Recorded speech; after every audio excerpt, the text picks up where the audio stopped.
One of the really exciting things about this time that we're in is that it's a time of cooperation.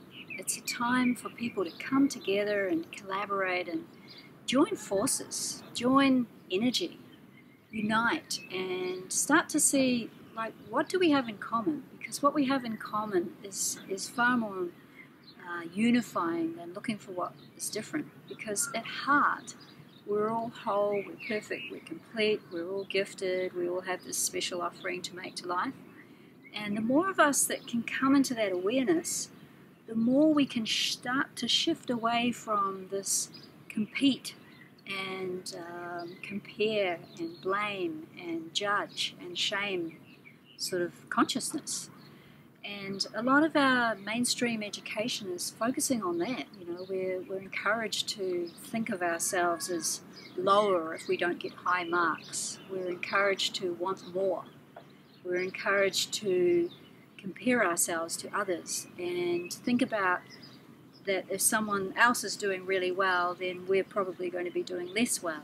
Whereas the truth is, when we're all doing well, we're all helping each other, then we're all doing well. We're all kind of collectively growing and evolving.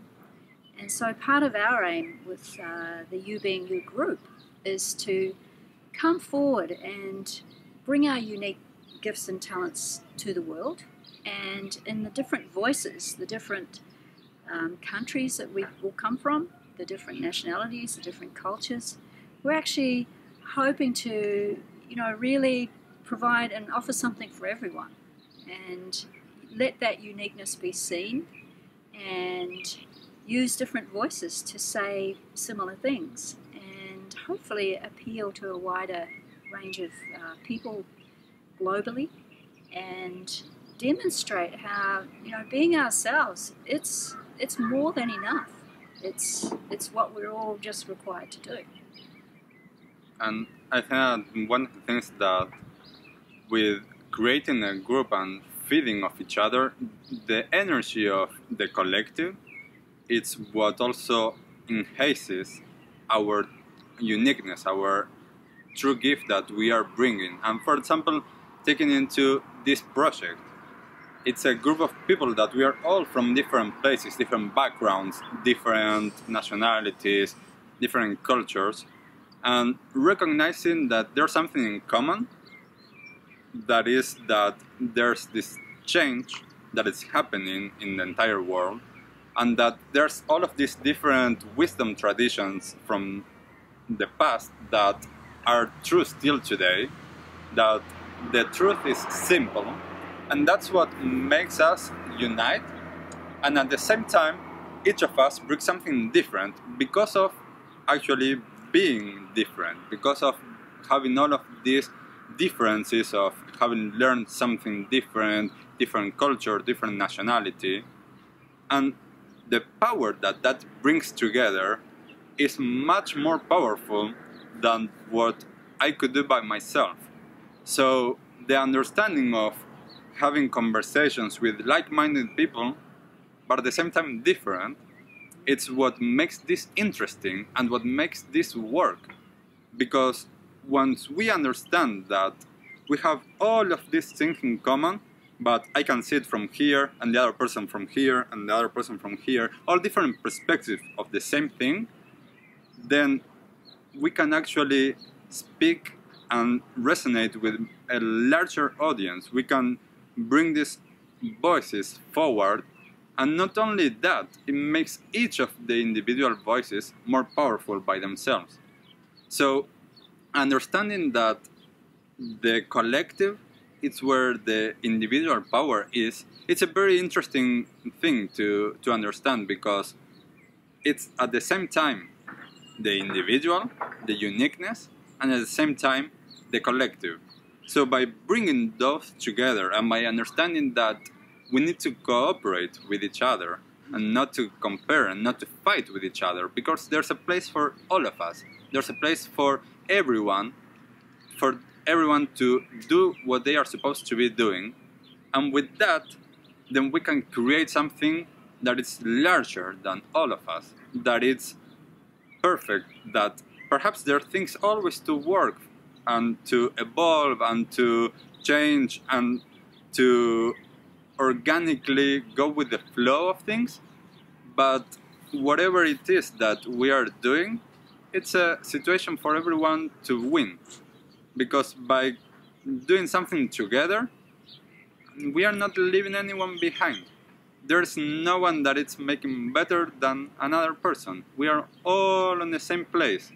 And that's something that is very important for all of us to move forward, understanding the changes that we want to bring into the world, that we can start by doing that with ourselves, with our families, with our colleagues at work. If we understand that we don't need to fight, we don't need to compete, that we will all be better if we just help each other. And that's something that, as Cameron was saying before, at school we don't learn that. We learn how to compete. Yeah. And it's something that it's not natural. Yeah, it's not natural, and it's healthy and it's fun to be engaged with others. It's healthy to connect with others. It's healthy to share. And in the doing of that, our own experience is validated too. Like we learn a lot from sharing with the people around us. We learn a lot we learn to recognize that most people are going through the same things. And it doesn't matter if we're from Argentina or China or the US or New Zealand. All people struggle with relationships. All people have financial challenges, health challenges, work challenges, family challenges. Like, we're all humanity, and we're all faced with the same kind of challenges. And to share the knowings that we have, to come forward with creative solutions, that's a really big need of this time, because governments and authorities and officials are not going to solve the social problems that we have these days. And social transformation is most needed. There's a lot of imbalance in the world, and we can all contribute to that by leaning into the people that are in our neighborhood, leaning into our families, our friends, offering support. Because we're in this world where a lot of people today are overwhelmed and exhausted and stretched out, and yet if we all helped each other a little bit more, we would find that actually what we need we already have. And as Brian was saying before, we've been encouraged to compete and compare, and yet there's no need to compete.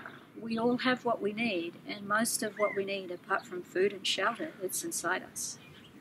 So reconnecting to that juicy part of who we are, that incredible divine nature, that perfect part of ourselves that's always looking for balance, and that will flourish and shine when it's supported.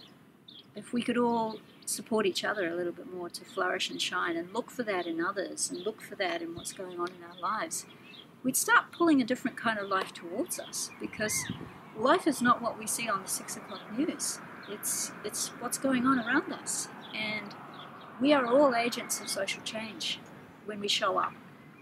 So coming into present time awareness and connecting with others, listening, being aware of how it is for them, recognizing that there's no need to compete for power. Like, there's tons of power.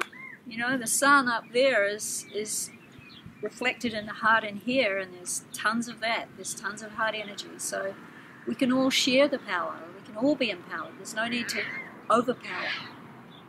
And that's the world we've kind of got into in the last however long. Maybe it's a little bit, it's always going on, but we're in a different time now, and I really believe young people are going to lead the change to a more cooperative world. And older people need to, lean into the younger people, and, together we can learn from each other. So we each have different insights and offerings to bring to life based on our wisdom and experience, and based on our lack of conditioning. Like, younger people have less conditioning, so they're pure, they're more open, and they're more energetic, so they have energy for change. So helping each other across the generations, and within our families, within our social groupings, like, this is the way of the future. We're not needing to aim for some imaginary destination and work really hard for 20 years to get there. Like, we have no idea where we're going to be in 20 years collectively. It's how we're traveling that's the critical thing in this time we're living.